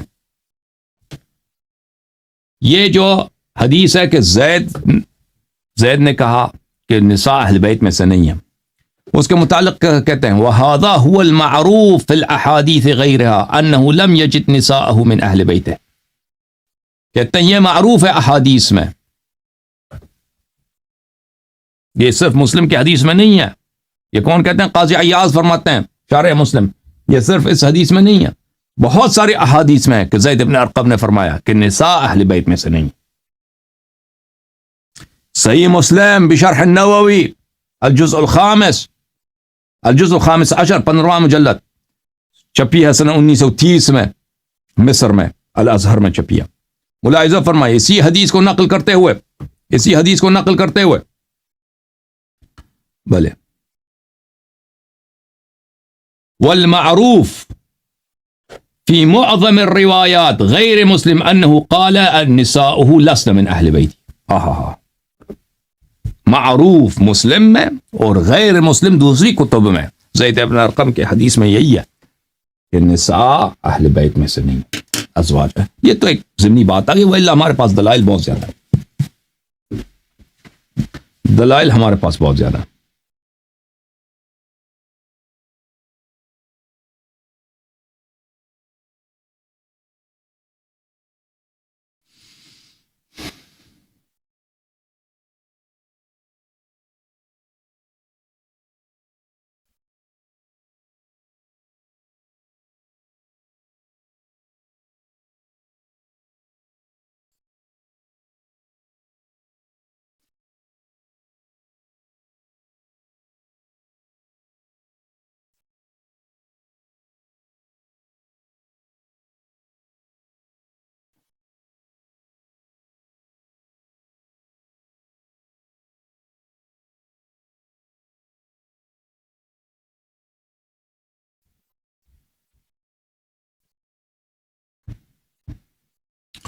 تو بات ہو رہی تھی اس حدیث پہ، خصائص نسائی کی اس حدیث پہ بات ہو رہی تھی یہاں پر کہ رسول اللہ صلی اللہ علیہ وآلہ وسلم نے غدیر خم میں اپنی موت کی خبر دیا، پھر وصیت کیا کہ میں تمہارے درمیان چھوڑ کے جا رہا ہوں. انی قد ترکت فیکم، ترکتو یہ خود وصیت ہے، دوسرے لفظ میں استخلفت فیکم، انی تارک فیکم خلیفتین، میں تمہارے درمیان 2 خلیفے بنا کے جا رہا ہوں، ثقلین 2 قیمتی چیزیں میری زندگی کے سرمایہ، ایک کتاب ایک اطرت. اور اس کے بعد اس میں یہاں پہ ایک سخت ہے، یہاں اس حدیث میں ایک سخت ہے، ایک حصہ محذوف ہے کہ وہ کیا ہے کہ پیغمبر صلی اللہ علیہ وسلم نے فرمایا کہ اگر میرے اہل بیت کے اتباع کرو گے تو گمراہ نہ ہو جاؤ گے. وہ آ جائے گا، وہ دوسرے آ جائے گا، بھی تسلی رکھو. اس کے بعد فرمایا ان اللہ مولاي وانا ولی كل مؤمن ثم اخذ بيد علي علیہ السلام من كنت وليه فهذا علي وليه اللهم والی من والاه وعاد من عاد. اس کے بعد رسول پاک صلی اللہ علیہ وسلم نے فرمایا، ٹھیک ہے نا، اپنی موت کی خبر فرمایا کہ میں اپنے بعد تمہارے درمیان چھوڑ کے جا رہا ہوں، یہ خود چھوڑ کے جا رہا ہوں. یہ امیر المؤمنین علیہ السلام کی خلافت کی دلیل ہے، کیونکہ اہل بیت میں اور کوئی نہیں ہے. خلافت ہم مان بھی لینے کہ ازواج اہل بیت میں سے ہیں، اہل بیت ازواج تو اہل بیت کے ازواج تو امامت کے ادعادار ہی نہیں ہیں، مدعی ہی نہیں ہے. مدعی اہل بیت میں خلافت کا صرف ایک ہی ہے اس وقت، سید المسلمین علی علیہ السلام. یہ صریح ہے ان کی امامت، ان کی استخلاف کی دلیل. پھر یہ فرمایا کہ اگر ان کی اتباع کرو گے کبھی گمراہ نہ ہو جائے. اس کے بعد من کنت مولا فہذا علی علیہ السلام، من کنت ولی، جس کا میں ولی ہوں، علی علیہ السلام اس کے ولی ہیں. تو یہ کس ولی کس معنوں میں؟ ولی یہاں پہ سردار، یعنی اس کی طاعت واجب ہے، کبھی ان کی مخالفت حرام ہے. یہ جس طرح کی تصرف تم میں کرنا چاہیں، جس طرح مجھے حق ہے کہ میں جس طرح تصرف کروں، جس طرح تمہیں حکم دوں. ابو بکر کو کہہ دو جھاڑو لگاؤ، جھاڑو اس پہ لگانا واجب ہے. ابو بکر کو کہہ دو پیشاب پاخانہ پاک کرو، پیشاب پاخانہ کرنا اس پہ واجب ہے. اسی طرح امیر المومنین علیہ السلام کو ابو بکر، عمر، عثمان سب پہ اسی طرح حکم چلانے کا حق حاصل ہے. دین کا ولی ہے، جس کا میں ولی ہوں ان کا ولی امیر المؤمنین علیہ السلام. صحابہ کا میں ولی ہوں, امیر المؤمنین سب اس کا ولی ہیں. انبیاء کا میں ولی ہوں, انبیاء کا میں مولا ہوں. جبرائیل کا بادشاہ میں ہوں, امیر المؤمنین علیہ الصلوۃ والسلام. انبیاء, جبرائیل, ملائکہ مقربین, سب کے مولا, سب کے آقا, سب کے بادشاہ. سمجھ میں آئی بات آپ کو؟ اچھا,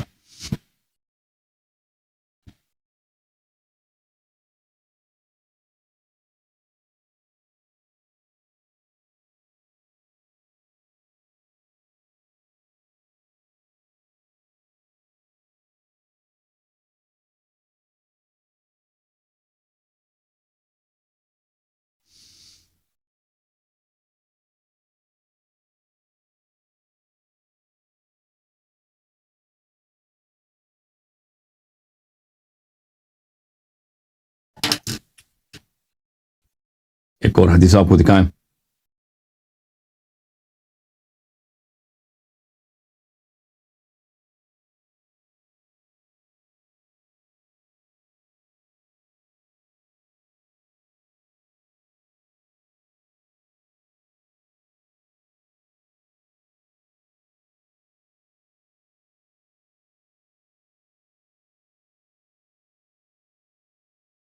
اتحاف الخيرة المهرة بزوائد المسانيد العشرة تأليف إمام الفرقة العمرية أحمد ابن أبي بكر ابن إسماعيل البوصيري متوفى 840 جلد نمبر 9 چھاپ مکتبۃ الرشد الریاض میں سنہ 1998 میں یہ کتاب چھپی ہے.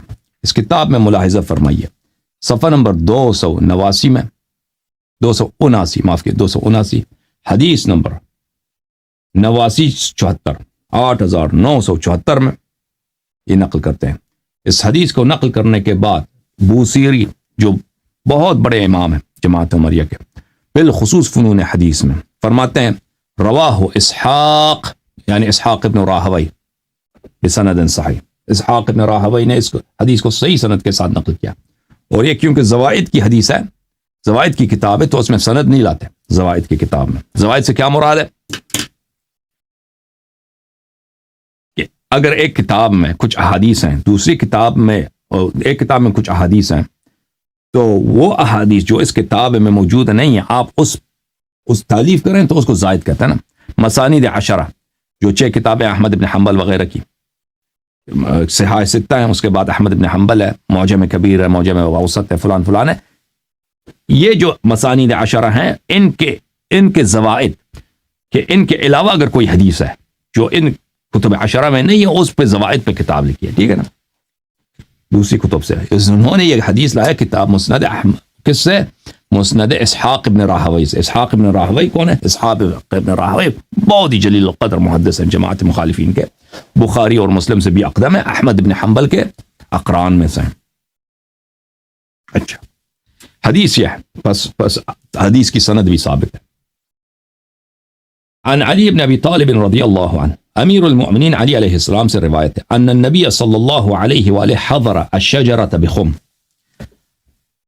خم کے مقام پر, وہاں پہ پانی ہے, وہاں پہ درختیں ہیں, یعنی جنگل جیسا ہے, درخت, بڑے بڑی درختیں ہیں. جو جنگل تو نہیں بنتا عرب میں کیونکہ پانی اتنا نہیں ہوتا, لیکن بعض جگہوں پہ درختیں ہوتی ہیں. وہاں پہ خم کے مقام پہ درخت ہے. رسول پاک صلی اللہ علیہ وسلم تشریف لائے. ثم خرج آخذا بید علی علیہ السلام. جب تشریف لا رہے تھے خطبے دینے کے لیے, تو دست مبارک کن کا ہاتھ میں تھا؟ دست مبارک میں دست مشکل گشا, خیبر گشا, شاہ اولیاء, امیر المؤمنین علیہ السلام تھا. وہ تشریف لائے آخذن, جبکہ ان کے دست مبارک میں دست مشکل گشا, خیبر گشا, امیر المؤمنین علیہ السلام. فقال, فرمایا, الستم تشہدون ان اللہ ربکم؟ صحابہ آئے صحابہ, اوے اللہ پہ ایمان رکھتے ہو نہیں رکھتے؟ یہ خود قرائن میں سے, اب اس پہ بات کریں گے کہ مختلف متواتر صحیح احادیث میں رسول اللہ صلی اللہ علیہ وآلہ وسلم نے اعلان ولایت سے پہلے صحابہ سے عہد دیا ہے کہ کیا تم اللہ کو مانتے ہو؟ تو یہ خود بتا رہا ہے کہ ایسا شدید اقرار لینا مسلمان سے کہ کیا تم اللہ کو مانتے ہو, رسول کو مانتے ہو. جب اقرار لیتا ہے اس کے بعد کہتا ہے من کنت مولا.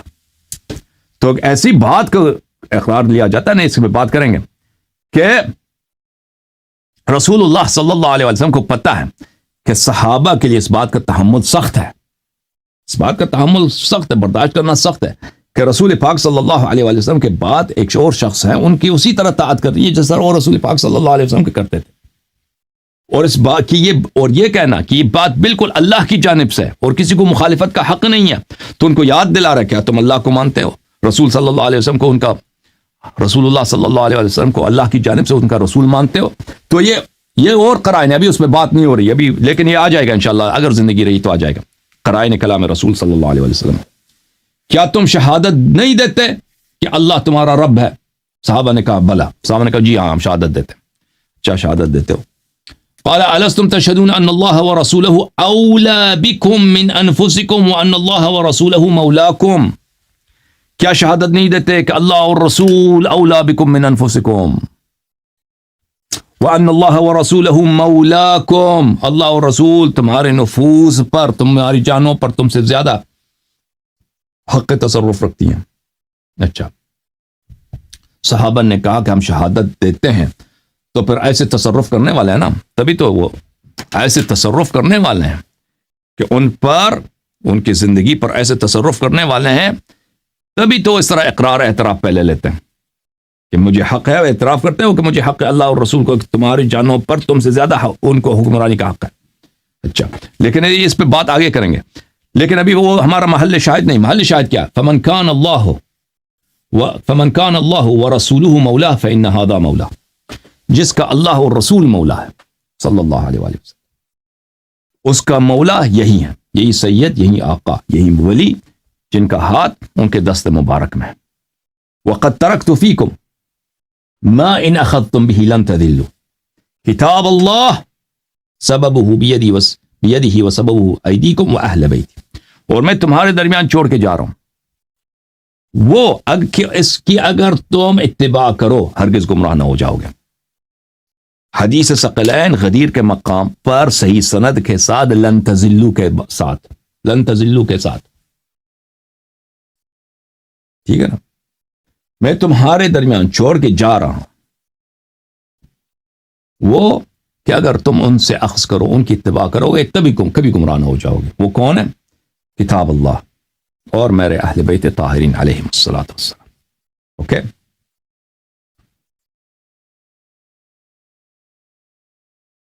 تو رسول اللہ صلی اللہ علیہ وسلم نے اپنی موت کی خبر دی ہے، یہ امامت کی دلیل ہے، امیر حدیث غدیر کے مقام پر استخلاف کی دلیل ہے۔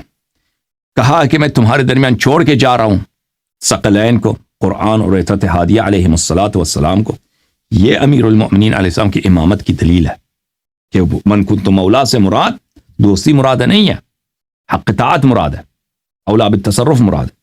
تیسری بات فرمایا کہ اگر اہل بیت علیہ السلام کی اتباع کرو گے کبھی گمراہ نہ ہو جاؤ گے، وہ صریح ہے، اور اہل بیت کا مصداق ہاتھ پکڑ کے ساتھ کھڑا کیا نا، کہ کس اہل بیت کی بات کر رہے ہیں، ان میں سے کس کی بات ہو رہی؟ امیر المؤمنین علیہ السلام کی بات ہو رہی۔ تو یہ واضح دلیل ہے کہ ان سے لینا، ان کی طاعت کرنا تم پہ واجب ہے، اگر ان کی طاعت نہیں کرو گے تو تم گمراہ ہو جاؤ گے۔ یہ کن سے بات کر رہی ہے؟ سب صحابہ سے، ہم سے اور آپ سے ہو رہی ہے۔ اور یہ نہ صرف امیر المؤمنین علیہ السلام کی امامت کی دلیل ہے، یہ ابو بکر کی اور عمر کی خلافت کے بدعت ہونے کی اور معصیت ہونے کے اور خلاف النص ہونے کے اور اللہ کے سامنے اور رسول صلی اللہ علیہ وسلم کے خلاف بغاوت ہونے کی دلیل ہے۔ سمجھ میں آ رہی نا بات آپ کو؟ کیونکہ یہ تو نوکر بنے تھے غدیر میں، ان کی تو کوئی حیثیت ہی نہیں تھی۔ جب ان پہ طاعت واجب کیا تھا ابو بکر عمر پر جب طاعت واجب کیا تھا امیر المؤمنین علیہ السلام کو، تو ابو بکر عمر کیا بنے؟ غلام بنے۔ جو غلامی چھوڑ کر آقائی کا ادعا کرتا ہے وہ بغاوتی ہوتا ہے، جو غلامی چھوڑ کر بادشاہت کا اعلان کرتا ہے نا وہ بغاوتی ہوتا ہے۔ سمجھ میں آئی نا بات؟ کتاب میں، سنت میں ابو بکر عمر غلام ہے رسول صلی اللہ علیہ وآلہ وسلم کے اور امیر المؤمنین علیہ السلام کے، لیکن انہوں نے غلامی کا حق بجا نہیں لایا، انہوں نے بغاوت کیا، اللہ سے بغاوت کی اور رسول صلی اللہ علیہ وسلم سے بغاوت کی۔ ان کی خلافت ان کی جہنم میں خلود کی دلیل ہے۔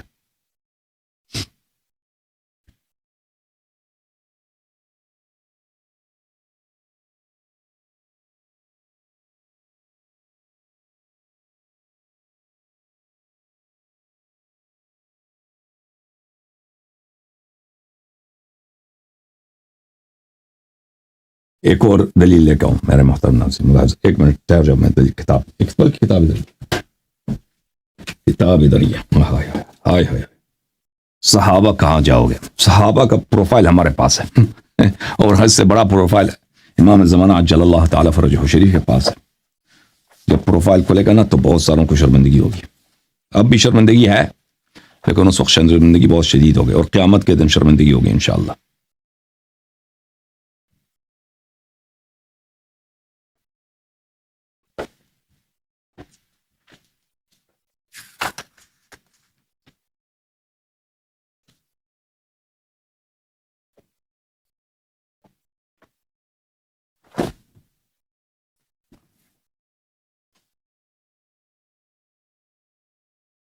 ایک منٹ میں یہ غلط مجلد ہے، میں دوسرے جلد دیکھتا ہوں، ایک منٹ۔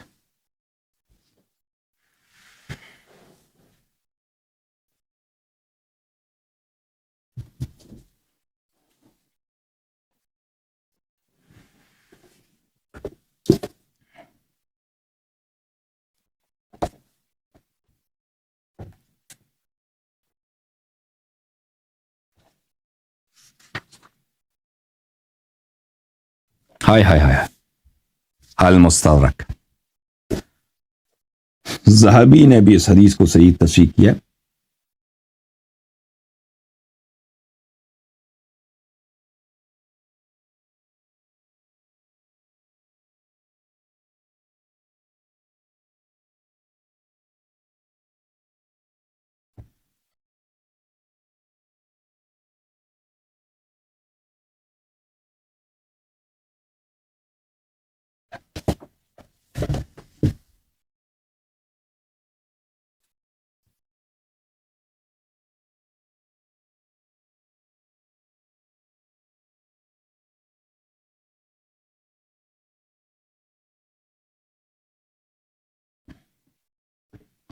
المستدرک علی الصحیحین الحاکم النیسابوری الجزء الرابع، چھاپ دارالفکر، کتاب چھپی ہے سنہ 1430 2009 دارالفکر بیروت میں، صفحہ نمبر ہے 353 جی ہاں 253 حدیث نمبر ہے 6381، حدیث صحیح الاسناد۔ ذہبی نے کہا یہ حدیث صحیح ہے، کس نے؟ حاکم نے کہا حدیث صحیح ہے، 6381 وافقہ الذہبی فی التلخیص قال صحیح، ذہبی نے بھی کہا یہ صحیح ہے۔ حدیث کیا ہے؟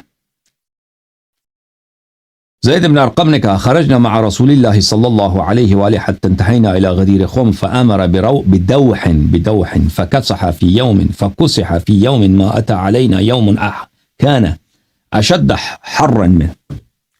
رسول خدا صلی اللہ علیہ وآلہ وسلم کے ساتھ ہم سفر تھے، غدیر خم کو پہنچے اور انہوں نے حکم دیا کہ وہاں پہ جو درخت ہیں ان کے نیچے جھاڑو لگایا جائے۔ صحابہ بنگی بن کر وہاں پہ جھاڑو لگانے لگے، ان کی فخر یہی ہے کہ بھائی جھاڑو لگا دے، صحابہ کی اور شان کیا۔